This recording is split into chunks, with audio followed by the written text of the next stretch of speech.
Let's take a few minutes to talk about the importance of knowing yourself enough to be your best cheerleader. You know, when you thought you were doing what you were supposed to do and were misinformed, the times you thought you had it all laid out and it just didn't work, the times when you burned the midnight oil day after day and it didn't seem to help, it didn't seem to change the end result. I'd like to ask you to take a look at any place you've got a limitation and ask yourself, when did I decide to accept that limitation? The bottom line is, no one's coming. No one. No one's coming to push you. No one's coming to tell you to turn the TV off. No one's coming to tell you to get out the door and exercise. Nobody's coming to tell you to apply for that job that you've always dreamt about. Nobody's coming to write the business plan for you. It's up to you. And because you're only ever going to do the things that you feel like doing right now or that feel good right now, unless you understand that you've got to parent yourself, you got to push yourself. These are the times that you have to rely on your own self-encouragement. Take responsibility for the missed opportunity or the misrepresentation. Learn from the fact that even though your client wanted it one way and you presented it the right way, it didn't work. Be prepared for the letdowns that happen every so often. Know that this lost opportunity just sets you up better for the next one. Realize that you can make the necessary alterations next time. Make the changes that will make the difference. Study your mistakes and learn from them. Don't dwell on the mistakes. Acknowledge them. Learn from them. Encourage yourself that you're smarter than your bank account leads you to believe.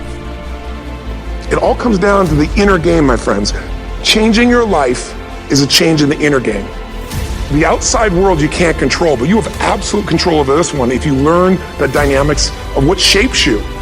And identity is one of those simple, clear, fundamental basics that if you start to shift it, everything else will shift in your life as well.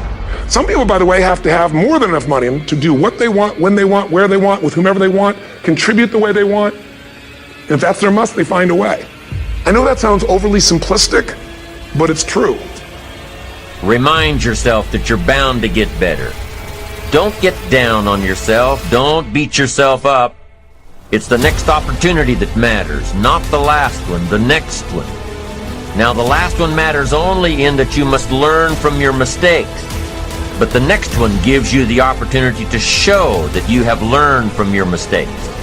You can do it better next time. You just have to practice, practice, practice. Keep trying. Keep trying until what? Until you've got it down. If you figured out what went wrong last time, then you know how to make it right next time. If you figured out what it was in your presentation that didn't work, don't say that next time. If you figured out that the reason you didn't close the deal this time was because you didn't have all the facts and figures in place, have all the facts and figures in place next time. Don't beat yourself for messing up. Pat yourself on the back for figuring it out. You need to encourage yourself. You need to pump yourself up. You need to be your own cheerleader. Why? Because you can't wait and hope that someone else will come along and cheer you up, make you feel better, tell you that you'll do better next time. You have to rely on yourself.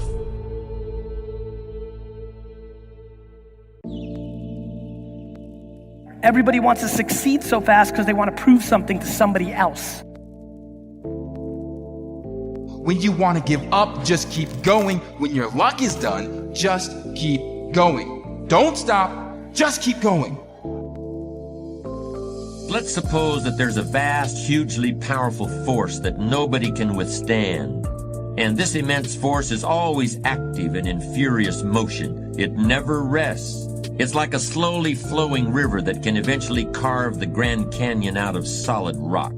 But that comparison doesn't really do it justice. The force I'm talking about is much more formidable than any river or ocean or glacier or any other natural phenomenon. Now, in trying to achieve your life's goals, would you prefer to fight against this great force? Would you want to struggle against this mighty power? that has all the odds overwhelmingly in its favor? Or would you rather enlist this great power in your cause and make the inevitable work for you instead of against you? Take your time before answering. Think it over. By the way, time is that great power I'm talking about. Time is the mightiest force in the world, or even in the universe. Of course, the answer to the question I posed is very obvious. Why would you ever choose to fight time when you could have time on your side? Who wouldn't want to harness the great river of time that flows through all of life? Why wouldn't you want to use the power of time to generate power in every area of your existence, to turn the turbines of your hopes and dreams, to charge your every aspiration with lightning bolts of electricity? Well, there is only one way to make time work for you, not against you, and that's with patience. It's kind of the way I think about getting into shape. You've heard for 20 years that it's exercise and eating right. You just wish it was a pill. It won't be instantaneous. I know we want that, but it's not. Greatness takes time. That impulsive stuff, it don't last. When you build something with a foundation with choices and character, you see, character is everything in life. Your attitude is going to really determine your altitude. Bouncing back, number one, is refusing to listen to the negative chatter in my own head, creating something from absolutely nothing. I didn't ask permission, I gave notice. At some point, I have to stop asking, can I be great? Can I be brilliant? Can I be okay and still be accepted? I just stopped asking permission and just gave notice unapologetically, not in a braggadocious way, not in a way that shrunk anyone else, in a way that said, I only got one life, and I'm gonna ride this one till the wheels fall off. And I'm telling you that I think you need to embrace desperation again in your life. Like, do you want it so bad that you're desperate for it? See, in a fight, you show me two people. This is why it's so hard to repeat as a champion in the fighting game. Because you show me someone who's up and coming, who's hungry for that title, who's never had it before, who can taste it, who knows if they win that belt, their whole life's going to change. They're going to be champion of the world, all the endorsements, all the money, all their family life, all their parents' lives are going to change. You show me somebody chasing that, hungry for it, against someone who's just trying to hold on to a title. And that's why most of the time the challenger beats the champ. It's hard to repeat as a champion because the hunger goes down just a little bit. The greatest athletes, the Kobes, the Bradys, the Jordans of sports, have a way of feeding their hunger all the time and increasing it. What separates them isn't just their work ethic, isn't just their talent, although those things matter, isn't just they practice more. What separates them is they're just hungrier. They somehow find a way as they climb up the ranks and win championships to get even hungrier for more, where 99% of the athletes lose just a little bit of their edge once they get that first championship, that first pro contract, that first big amount of money, that first world championship. They just lose their hunger a little bit. And then there's the elite. They get hungrier. It feeds the beast.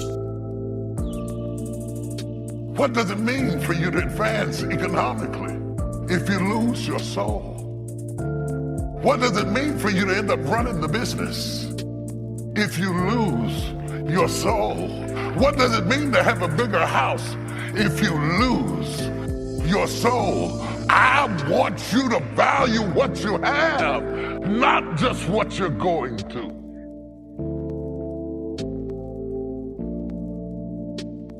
So many people think leadership's title or position, and you may be a leader that has a title or position, but many people who have great influence really don't have that. If you would spend 1 hour a day, every day, on one subject for 5 years, you could become an expert on that subject.